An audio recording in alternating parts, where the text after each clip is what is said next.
Naam, habari ya muda na wakati kama huu, ndugu mpenzi mtazamaji na wewe mwanafamilia wa YouTube channel yako pendwa kabisa. Leo binafsi naweza nikasema ni neema ya kipekee sana kukutana na mpakwa mafuta wa Mungu, mtumishi wa Mungu, Prophet IPM. Natamka hivyo kwa sababu nadhani hii sura wengi mnaifahamu, na ameshakuwa ni mwalimu lakini pia ni daktari wa mioyo ya watu wengi sana. Prophet, kwanza Bwana Yesu asifiwe. Amen.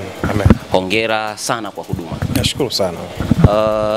Leo mimi nimewiwa, nisiwe muongo, nimewiwa kutokana na mafundisho yako, lakini pia naamini ni watu wengi wanaokutizama kupitia mitandao ya kijamii.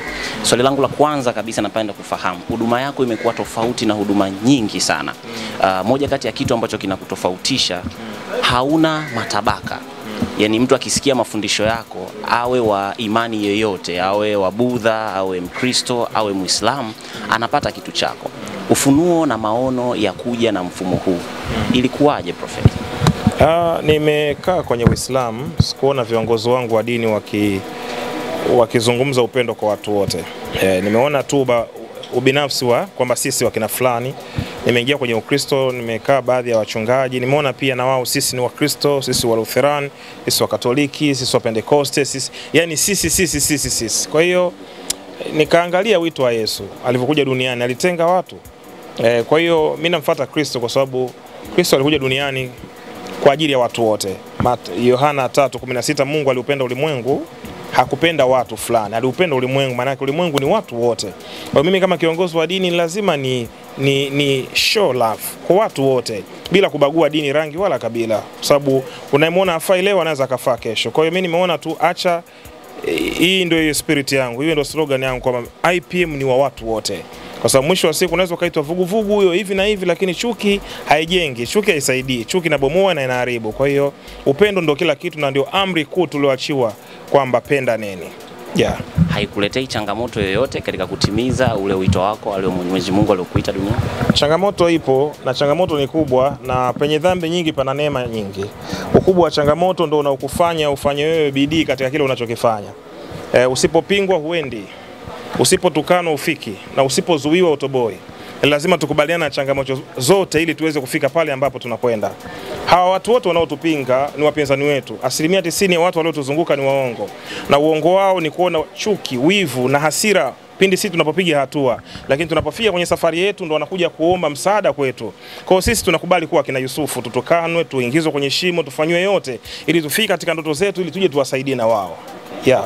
Umezungumza upendo na nikupongeze, unauishi. Leo tumeshuhudia kumuona mchungaji Baba Hananja ukimkaribisha kuabudu pamoja nawe. Kitu ambacho ni tofauti sana pia na si kwa mara kwa mara.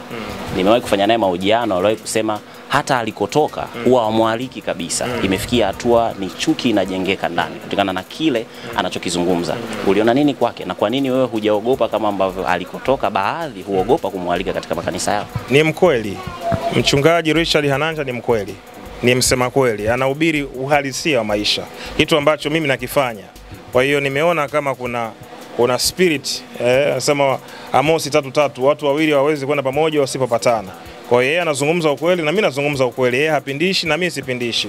So ni baba mwema na mtoto mzuri, unaweza ukaiga kitu kilicho chema kwa baba. Yes. Yeah. Nikirejea hapo, nimehudhuria ibada yake leo. Amesema katika watu ambao anawaheshimu na anajua hekima ipo ni Prophet IPM. Hongera katika hilo kwanza. Nashukuru. Amezungumza kwamba of course nyie mmeshakuwa watu maarufu, licha ya kuwa watumishi wa Mungu, lakini pia mnahudumia jamii ambayo inatutazama. Matusi, kejeli na pongezi kuwa mnazipokea. Anasema amevumilia matusi mengi, lakini kuna mtumishi wa Mungu ambaye alimuudhi kiasi kwamba litaka arudi kwenye ndondi enzi hizo alichokuwa nakifanya. Wito ndani yake Mwenyezi Mungu alimtuma kupigie wewe simu. Baada ya kuzungumza na wewe, hasira ikashuka na alisahau kila kitu. Tuibie, yawezekana na sisi tunatamani kupigana na watu hatujui tu mwongozo. Ulimwambia nini Hananja?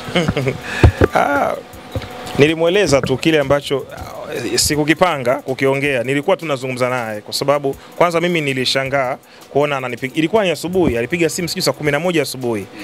Sasa mimi nilikuwa nimechelewa kuamka kwa sababu jana usiku nilikuwa nimekesha na sali. Kwa hiyo nilipoamka nikuta simu yake.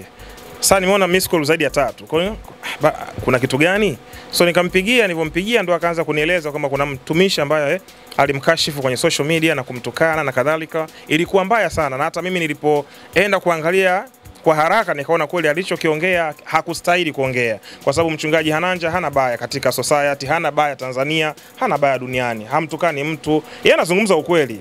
So ukweli ndio unaomponza baadhi ya watu waweze kumwataki. So mimi nilipozungumza naye nilimwambia tu, baba, wewe usimalize vibaya. Dunia inakuamini, dunia inakutegemea, dunia inakufuatilia. You never know, hata mheshimiwa rais anaweza kukaa chini akakusikiliza. Wewe unasikilizwa na mtu yote, unasikilizwa Tanzania, unasikilizwa Afrika na unasikilizwa duniani. So ukienda kufanya hicho kituko cha kupigana naye, kwenda, najua unaweza ukaenda ukamwataki, lakini utakuwa umejenga, utakuwa umebomoa. Mimi IPM ni mtoto wako na kufuatilia wewe kama baba yangu. So ukienda kufanya hivyo haitoleta picha nzuri katika society. Bado una kazi ya kufanya kubwa sana mbeleni. Kwa hiyo meza mate, kunywa maji, mshukuru Mungu, unategemewa na watu wengi. So na mengine ambao niliendelea kuongea naye. Kwa hiyo naona ilimfanya akashuka chini, na baadaye tena nikampigia simu akasema IPM sasa niko sawa. So nikamshukuru Mungu kwa kuweza kunisikiliza, kwa sababu hata mimi sikutegemea kama mchungaji Richard Hananja anaweza akapata hekima kwangu, au mimi naweza nikamshauri kitu. Kwa hiyo na mimi sitaki kwamba ni advantage sasa nianze kuvimba kichwa likue. Naona tu ni neema Mungu ambayo alimuongoza kwangu mimi niweze kuzungumza hayo. Yes. Shukuriwe Mungu aliyeweka maono ndani yako, lakini aliyekupa neno la kuzungumza naye. Ni kweli tunamtazama na wengi tunamtegemea, kama ilivyo kwako vile vile. Wengi wanakutazama na wanakutegemea. Ungekuwa sehemu ya huyo mtumishi, ama labda ukipewa nafasi ya kuzungumza na huyo mtumishi ambaye alizungumza maneno ambayo si ya hekima, lakini pia si busara kwa jamii yetu, ungemwambia nini? Kila mtoto kuna namna anavyolelewa. Si kila shetani ana pembe. Wako mashetani wengine hawana mapembe. Na si kila mtumishi ni mtumishi. Tutawatambua kwa matendo yao. Kama umelelewa katika matusi, utakuwa tu mtu wa matusi. Unajua Petro alishika kisu akamtoa mtu sikio. Hiyo haikuwa ni kitu cha bahati mbaya, ni foundation iliyotoka nayo chini. Tuwavumilie, huenda kesho wakabadilika wakawa watu wema, kwa sababu mimi sifundishi kumheshimu mtu mzima. Mungu amenibariki kajina kidogo, so sana, si ndio? Kagari kubwa mtumishi. Utakiwe sasa kuvimba. Bwana. Lakini kuna siku mimi nilipanda daladala. Niliamua tu kupanda daladala, na nilipofika mle kwenye daladala aliingia mtu mzima, nikashuka, nikasimama, akakaa. So yule mzee akaanza kuniangalia, kaniangalia mpaka tunafika Mwenge ananiangalia. Umeona? So mwisho wa siku akanambia, wewe ni nani? Nikamwambia mimi naitwa Isaac. Unafanya kazi serikalini sehemu gani? Sababu nilikuwa nimepiga zile suti za vitisho vile. Nikamwambia hapana, mimi ni mchungaji tu. Akanambia sitegemei kama mwaka huu kijana kama wewe hivyo na appearance yako unaweza kanyanyuka kwenye siti na kunipisha. Kwa hiyo tunarudi pale pale, hizi ni tabia za watu. Wako watu tukipata tutakoma, na wako watu tukipata tunamshukuru Mungu. Kwa kila mmoja na tabia yake. Wako ambao wamefundishwa kuwaheshimu watu wazima. Mtu mzima ni mtu mzima tu. Huwezi kumtukana mtu mzima. Kuna hekima ya kutumia kuongea na mtu mzima. Ukiona anakuongelea mabaya mtu mzima, kaa kimya. Kukaa kwako kimya kukuharibi chochote. Ni hekima itakayokusaidia mbeleni. Sijui na vizuri. Kwa hiyo mimi siwezi kumshauri mtu ambaye huenda labda ndo lifestyle yake. So unajua mwingine ni akitukana ndo anaishi. Mwingine unakuta anachukua picha IPM na yake anaweka pale, anaanza kumuongelea IPM. So ndo maisha yake. Kwa hiyo ukimwambia usiweke hivi hapa, tutashtaki wangapi? Tunao uwezo, wako viongozi wanatuheshimu katika hili taifa, lakini tutawashtaki wangapi? Tunashukuru Mungu tu. Yesu alitukanwa, sisi ni nani? Lazima tuwe mfano kwa Yesu. Thank you. Wasema kweli, nikupongeze, nimalize na hili. Hongera. Endelea kufanya unachokifanya. Ni wengi tunabarikiwa kupitia maneno yako. Tumalize na hili, nikinukuu maneno yako. Tunawasema sana Waislamu kwamba wana majini, lakini tunasahau kwamba wana bidii kubwa kwa Mwenyezi Mungu. Huwa wanamwabudu Mungu wao alfajiri, mchana, ulizitaja zile sala zao zote. Wewe ni baba, nabii, lakini mtumishi wa Mungu unayependa amani na upendo katika wote. Zungumza na kijana aliyejikatia tamaa sasa. Zungumza na Muislamu, Mkristo, Mbudha na asiye na dini anayekutazama. Karibu utazame kamera. Ambacho naweza kuzungumza, yaamini tu maono yako. Hujazaliwa kwa ajili ya kulaumu watu. Kila kitu Mungu amekiweka ndani yako. Wewe una kila kitu. Yote ambayo unayataka kwa watu, hao watu pia wanakushangaa wewe unavyowafuata kutaka msaada kwao. Mungu amekupa mikono miwili, manake mashariki na magharibi. Uwezo wake Mungu ameweka ndani yako. Unaweza. Usikate tamaa. Asiyefaa leo anaweza kafaa kesho. 90% ya matajiri wote wanatoka kwenye familia za kimaskini. Wewe sio masikini. Mungu alipoumba hii dunia aliweka kila kitu, alafu akamchukua mwanadamu akamweka kwenye bustani ya Eden, akamwambia ilime na kuitunza. Yako mambo matano unaweza ukayafanya ukafanikiwa. La kwanza, uwe na akili timamu. La pili, bidii. La tatu, juhudi. La nne, sacrifice. La tano, kufia unachokifanya. La sita, kujiamini wewe.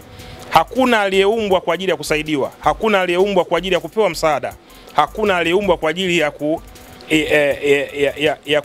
ya kusukumwa. Kila kitu unakiweza wewe. Hakuna mtoto ambaye hawezi kutembea kwa sababu hakupewa kigari na mama yake. Ni mikwara ya wazazi tu. Simama utafika unapokwenda. Ni mikwara ya wazazi tu, simama utafika unapokwenda. Neno la mwisho la Prophet IPM. Baba, asante kwa kutukaribisha, lakini pia asante kwa neno jema sana. Shukrani, asante sana. Okay.